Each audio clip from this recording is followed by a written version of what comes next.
pirates often took either surround a romantic aura or denigrate the grim story. From noble and freedom-loving knights of the sea, they easily turn into bloodthirsty maniacs with rusty sabers on leaky ships.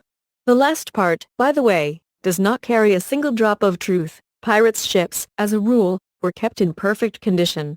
Let's take a look at the best ones. Large and tiny, powerful and maneuverable, all these ships, as a rule, were built for completely different purposes, but sooner or later ended up in the hands of the corsairs. Some ended their careers in battle, others were resold, others were drowned in storms, but they all somehow glorified their owners. Number 1. Adventure Galley is the favorite ship of William Kidd, an English privateer and pirate. This unusual galley frigate was equipped with square sails and oars, which made it possible to maneuver both against the wind and in calm weather.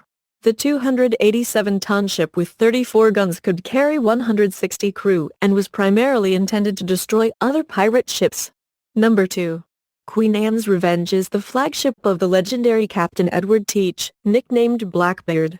This 40-gun frigate was originally called Concord, belonged to Spain, then passed to France, until it was finally captured by Blackbeard. Under his leadership, the ship was fortified and renamed. Queen Anne's Revenge sank dozens of merchant and military ships that stood in the way of the famous pirate. Number 3. Whydah is the flagship of Black Sam Bellamy, one of the pirates of the golden age of sea robbery. The Whydah was a fast and agile vessel capable of carrying many treasures.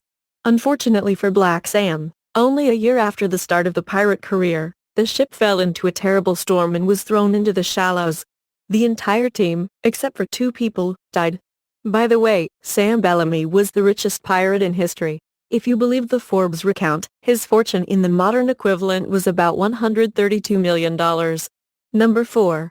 The royal fortune belonged to Bartholomew Roberts, the famous Welsh corsair, whose death ended the golden age of piracy.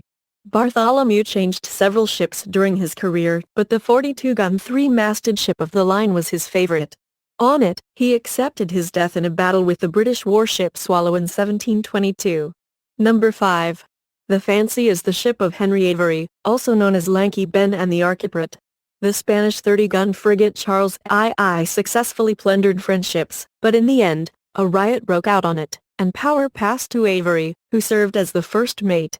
Avery renamed the ship Imagination and sailed on it until he finished his career. Number 6.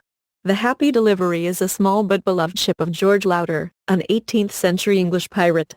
His signature tactic was to ram an enemy ship with his own ship with simultaneous lightning-fast boarding. Number 7.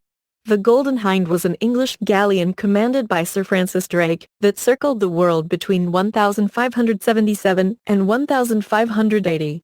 Initially, the ship was named Pelican, but upon entering the Pacific Ocean, Drake renamed it in honor of his patron, Lord Chancellor Christopher Hutton, who had a golden doe on his coat of arms. Number 8.